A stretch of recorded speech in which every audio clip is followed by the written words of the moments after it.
Supreme court ने निर्वाचन आयोग से जब मतदाता सूची पुनरीक्षण के कार्य में 65 लाख काटे गए नाम का हिसाब मांगा तो निर्वाचन आयोग ने इसके बदले तेजस्वी प्रसाद यादव को ही दोबारा नोटिस भेज दिया। मतदाता सूची पुनरीक्षण के कार्य से नाराज है जदयू के विधायक। 25 विधायक जदयू छोड़ने वाले हैं। आरजेडी नेता ने किया बड़ा दावा। नमस्कार दोस्तों, बिहार की राजनीतिक खबर और साथ ही साथ बिहार में हो रहे मतदाता सूची पुनरीक्षण से संबंधित बड़ी खबर के साथ एक बार फिर से आपका दोस्त एसके चौधरी। दोस्तों, सुप्रीम कोर्ट ने आखिरकार निर्वाचन आयोग से हिसाब मांग ही लिया है और यह हिसाब है मतदाता सूची पुनरीक्षण के कार्य के दरमियान जब पूरे बिहार भर में 65 लाख मतदाताओं का नाम काट दिया गया, उसी का हिसाब मांगा गया है। और ज्यों ही यह हिसाब निर्वाचन आयोग से मांगा गया, निर्वाचन आयोग तल्खा रूप धारण करते हुए एक बार फिर से नेता प्रतिपक्ष तेजस्वी प्रसाद यादव को दूसरी बार नोटिस भेज दिया है। इससे दोस्तों स्पष्ट यही हो रहा है कि निर्वाचन आयोग निश्चित रूप से एसआईआर के मुद्दे पर बिल्कुल फंस गया है। लेकिन बड़ी खबर कि जदयू विधायक नाराज चल रहे हैं एसआईआर के इस कार्य के कारण, और यह दावा किया गया है आरजेडी प्रवक्ता के स्तर से कि जदयू के 25 विधायक जदयू छोड़कर जाने वाले हैं। आइए आज के इस वीडियो में इन तमाम खबरों पर हम विस्तार पूर्वक चर्चा करते हैं। लेकिन इससे पहले अगर आपने अभी तक हमारे इस चैनल शौर्या हिंदी न्यूज़ को सब्सक्राइब नहीं किए हैं तो कृपया अभी सब्सक्राइब कर लीजिए। दोस्तों, ये खबर मैं आपको सच्चाई से रूबरू कराता हूं, इसलिए आप हमारे चैनल और वीडियो को जरूर ज़्यादा से ज़्यादा शेयर करेंगे। सबसे पहली बात कि सुप्रीम कोर्ट के स्तर से निर्वाचन आयोग को बड़ा तल्खी रूप में नोटिस भेजा गया है। दोस्तों, नोटिस के दरमियान निर्वाचन आयोग को 9 अगस्त 2025 तक 65 लाख मतदाताओं से संबंधित सूची और हिसाब का ब्यौरा देने को कहा गया है।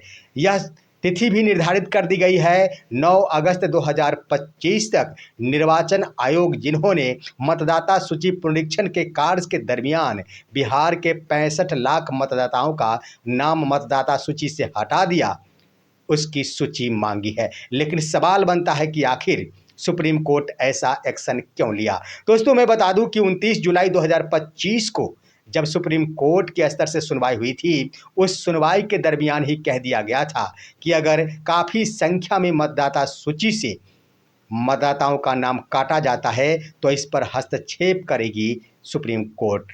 और इस बार एक बार फिर से जब 65 लाख मतदाताओं का नाम मतदाता सूची से हटा दिया गया, उसके बाद बिहार का एक एनजीओ जिसका नाम डेमोक्रेटिक, हाँ दोस्तों, उसका नाम है एसोसिएशन फॉर डेमोक्रेटिक रिफॉर्म्स, यानी एडीआर संक्षिप्त रूप में उसे कहते हैं। इस एनजीओ के द्वारा सुप्रीम कोर्ट को एक और आवेदन दिया गया और इस आवेदन के फलस्वरूप 2 तरह की मांगे की गई। क्या था वो मांग? सबसे पहली मांग ये थी कि 65 लाख लोगों का नाम मतदाता सूची से हटा दिया गया है, उन सभी का लिस्ट हमें मेरे पास सुपुर्द कराया जाए। साथ ही साथ उन नामों के सामने उस कारण को भी अंकित किया जाए कि आखिर किन मतदाता की मृत्यु हो चुकी है, कौन से मतदाता विस्थापित हो गए हैं या फिर किस कारण से उनका नाम हटा दिया गया है।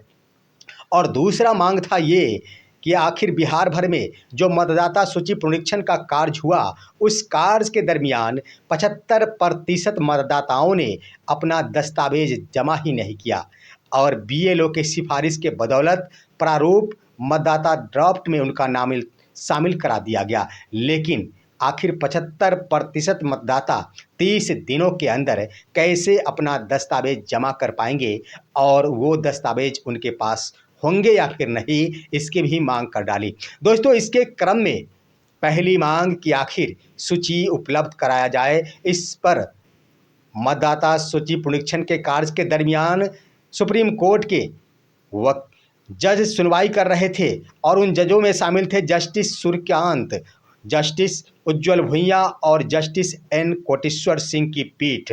उन्होंने सुनवाई करते हुए निर्वाचन आयोग के वकील से कहा कि आप 9 अगस्त तक ये सूची 65 लाख मतदाताओं से संबंधित सुप्रीम कोर्ट को सुपुर्द करा दे और साथ ही साथ एनजीओ एडीआर को भी ये सूची दे दी जाए। साथ ही साथ ये भी थोड़ा सा राहत दिया गया निर्वाचन आयोग को कि फिलहाल किन कारणों से मतदाताओं का नाम काटा गया है ये सूची तो नहीं, लेकिन जिनका नाम काटा गया है उसकी सूची अवश्य सुपुर्द कराया जाए। दोस्तों, इस आदेश के बाद निर्वाचन आयोग निश्चित रूप से फंसते नजर आ रहा है कि आखिर आने वाला दिन में क्या कुछ फैसला सुनाया जाएगा सुप्रीम कोर्ट के स्तर से। दोस्तों, दूसरा मांग था उस एनजीओ एडीआर के तरफ से कि आखिर 75% मतदाताओं के स्तर से वह संबंधित 11 दस्तावेज जमा नहीं कराए गए हैं। आखिर उन सभी के पास यह दस्तावेज उपलब्ध होंगे? क्यों आखिर बीएलओ के हस्तक्षेप के कारण इन सभी का नाम प्रारूप यानी ड्राफ्ट सूची में जोड़ दिया गया? इस पर उन्होंने यानी सुप्रीम कोर्ट के स्तर से सुनवाई करने वाले जस्टिस पीठ के स्तर से कहा गया कि इस पर हम सुनवाई करेंगे 12 अगस्त 2025 को। इससे स्पष्ट हो गया दोस्तों कि 12 अगस्त 2025 को एक बार फिर से एसआईआर मुद्दे पर सुप्रीम कोर्ट में सुनवाई होगी। निश्चित रूप से निर्वाचन आयोग अब फंसती नजर आ रही है और 65 लाख मतदाताओं का जो नाम काट दिया गया है इस पर जवाब देना होगा निर्वाचन आयोग को। हम आपको बताते चले दोस्तों कि मतदाता सूची से 65 लाख लोगों का नाम हटाया गया है, उसमें ढेर सारे लोग हैं जो अभी भी जीवित है। सबसे बड़ी बात कि जिंदा लोगों का नाम हटा दिया गया और मृत घोषित कर दिया गया। आखिर निर्वाचन आयोग सुप्रीम कोर्ट को क्या जवाब देगी? निर्वाचन आयोग को यह पता है कि ऐसा ना हो कि इस कार्य पर रोक लगा दिया जाए सुप्रीम कोर्ट के स्तर से, जिस पर तल्खी रूप धारण करते हुए निर्वाचन आयोग ने बिहार के नेता प्रतिपक्ष तेजस्वी प्रसाद यादव को एक बार फिर से दोबारा नोटिस भेज दिया है। दोस्तों, नोटिस वही है जो आपको मैंने बता दिया था कि पहला नोटिस जारी किया गया था कि दो एपिक कार्ड तेजस्वी प्रसाद यादव का आखिर कैसे हुआ।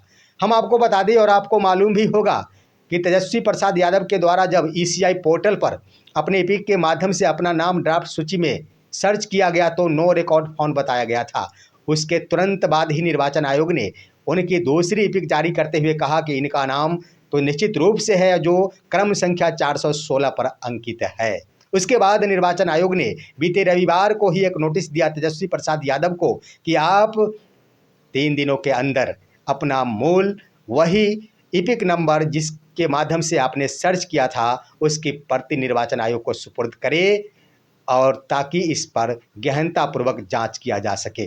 दोस्तों, इसके क्रम में हम बता दें कि आखिर दो एपिक से संबंधित मामला क्या है। मामला ये था वास्तव में उनके पास 2 एपिक कार्ड आए कहाँ से। सबसे पहला अगर एपिक नंबर था तेजस्वी प्रसाद यादव का तो जिसके माध्यम से उन्होंने सर्च किया था ईसीआई पोर्टल पर, उनके पास वही एपिक था। उसके बाद उन्होंने वर्ष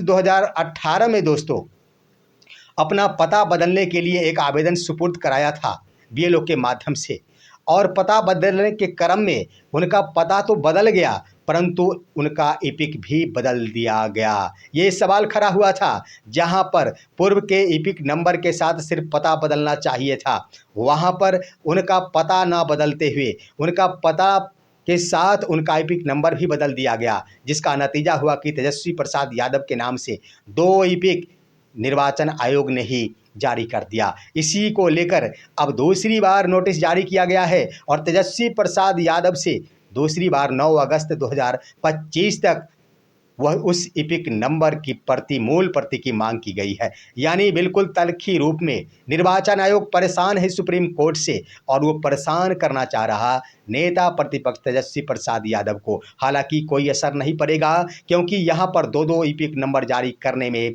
भूमिका अदा किया गया है निर्वाचन आयोग के स्तर से ही। अब यहाँ पर दोस्तों बिहार में हो रहे एसआईआर के मुद्दे पर मतदाता सूची पुनरीक्षण के कार्य से जदयू विधायक भी काफ़ी परेशान और नाराज़ दिख रहे हैं।